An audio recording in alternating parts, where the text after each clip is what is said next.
अस्सलाम वालेकुम। मैं हूं आपके साथ मोहम्मद नईम सफदर, फाइनेंशियल एडवाइज़र। सबसे पहले उन दोस्तों का शुक्रिया जिन्होंने हमारे चैनल को सब्सक्राइब किया, लाइक किया और शेयर किया। और जिन दोस्तों ने अभी तक सब्सक्राइब नहीं किया वो ज़रूर सब्सक्राइब कर लें ताकि वो आने वाली मुफीद और मालूमाती वीडियोस मिस ना कर दें। हमारे चैनल का मकसद इल्म शेयर करना है। हम आपके साथ वो चीज़ें शेयर करना चाहते हैं ताकि आप पैसे को सही इस्तेमाल करते हुए वो ज़िंदगी बना सकें जो आप चाहते हैं। चलिए चलते हैं आज के हमारे टॉपिक की तरफ। आज का हमारा टॉपिक है good debt versus bad debt, meaning अच्छा कर्ज और बुरा कर्ज। अच्छा कर्ज वो है जिसको लेने के बाद और उसको इस्तेमाल करने के बाद आपकी नेटवर्थ, आपकी आमदन उसमें इजाफा हो। और बुरा कर्ज वो होता है जिसको लेने के बाद आपकी नेटवर्थ में कमी आए या आपको माली मुश्किलात का शदीद सामना हो, तो ऐसे कर्ज को बुरा कर्ज कहा जाता है। कौन सा कर्ज अच्छा है, कौन सा कर्ज बुरा है, फाइनेंशियल कंसल्टेंट के नज़दीक ये इस चीज़ के ऊपर मुनहसर होता है कि उस फ़र्द की माली पोजीशन कैसी है। उसके अलावा और बहुत सारे अनासर हैं जिनके ऊपर मुनहसर होता है। एक कर्ज किसी एक फ़र्द के लिए अच्छा हो सकता है, वही कर्ज किसी दूसरे शख्स के लिए बुरा हो सकता है। इसकी मिसाल ऐसे ही है जैसे आप दवाई लेते हैं और दवाई अगर बगैर डॉक्टर के मशवरे के एक फ़र्द लेता है तो उसको हो सकता है कि उससे फ़ायदा हो जाए, लेकिन वही दवाई अगर वो बगैर डॉक्टर के मशवरे के ले तो उसको उल्टा नुकसान हो सकता है। तो फाइनेंशियल कंसल्टेंट ये कहते हैं कि अगर आप कोई भी इन्वेस्टमेंट बगैर मशवरे के आप किसी जगह पर इन्वेस्ट करेंगे तो हो सकता है कि आपको फ़ायदे के बजाय उल्टा नुकसान हो। तो एक कर्ज किसी एक के लिए अच्छा और दूसरे के लिए बुरा हो सकता है। मज़ीद इसको समझते हैं मिसाल के साथ। बिजनेस लोन,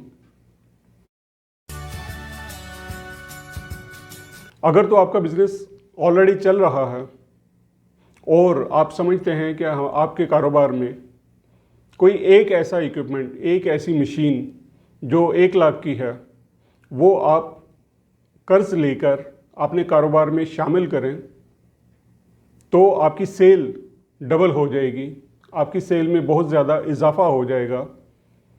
तो इस तरह के कर्ज को अच्छा कर्ज समझा जाता है।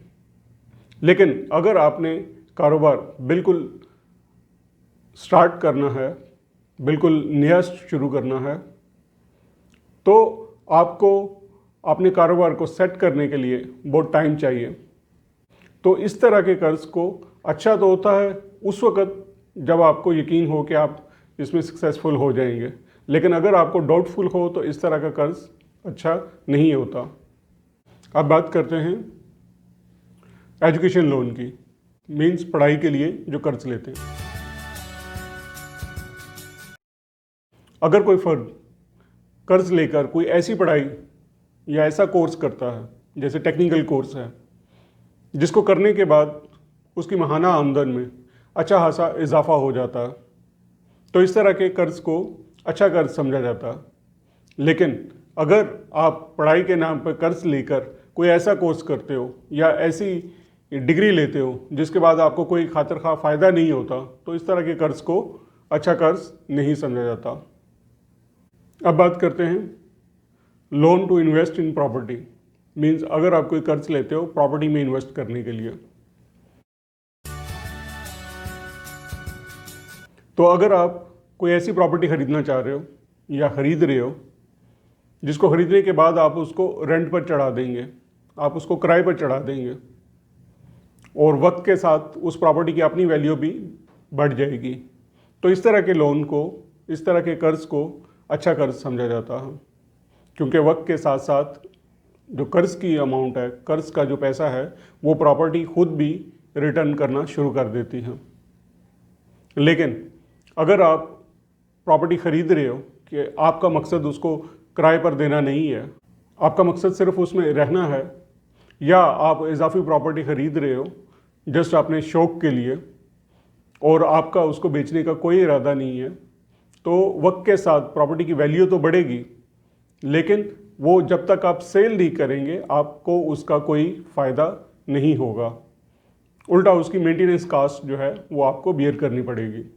तो इस तरह के कर्ज को अगर आपने लिया है प्रॉपर्टी के लिए तो उसको अच्छा नहीं समझा जाता। अब बात करते हैं क्रेडिट कार्ड्स की।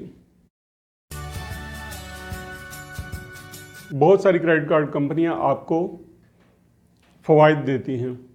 उन फ़वाइद में बाद दफ़ा फ्री एयर टिकट होते हैं, बाद दफ़ा कैश रीइंबर्समेंट होती है और मुख्तलिफ पैकेजेस क्रेडिट कार्ड कंपनियां ऑफ़र करती हैं। अगर तो आप क्रेडिट कार्ड इस्तेमाल करते हुए वक्त पे पैसा वापस करते हैं और इन फ़वाइद से भी हासिल करते हैं, तो इस सूरत में क्रेडिट कार्ड लोन को, क्रेडिट कार्ड के कर्ज को अच्छा समझा जाता।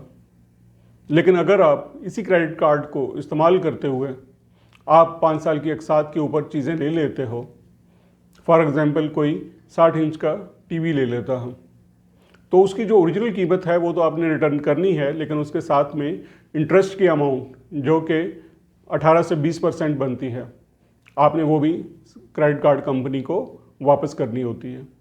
तो जो इस तरह के कर्ज हैं, जो इस तरह का डेट है, उसको अच्छा नहीं समझा जाता।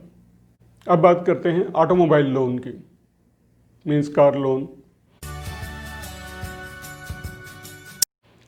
अगर तो आप कर्ज लेकर गाड़ी को कमर्शियल इस्तेमाल करना चाहते हैं और उसको अपना ज़रिया आमदन बनाना चाहते हैं, तो इस तरह का कर्ज अच्छा कर्ज कंसिडर किया जाता है। लेकिन अगर आप गाड़ी को सिर्फ पर्सनल इस्तेमाल के लिए करना चाहते हैं और गाड़ी भी आप बहुत महंगी वाली ले लेते हैं, तो गाड़ी की असल रकम तो आपने वापस करनी है, उसके साथ में इंटरेस्ट जो होता है वो भी अच्छी खासी अमाउंट आपको वापस करनी होती है। तो इस तरह का कर्ज भी अच्छा कंसिडर नहीं होता।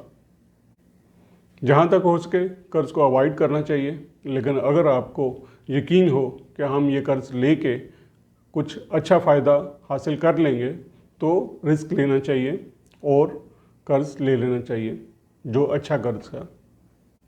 आज के लिए बस इतना ही। इंशाल्लाह फिर हाज़िर होऊंगा एक नई वीडियो के साथ। अगर आपको हमारी वीडियोस अच्छी लगी तो ज़रूर सब्सक्राइब करें, लाइक करें और शेयर करें और कमेंट सेक्शन में अपनी राय का इजहार करें। Thanks for watching. अल्लाह हाफिज़।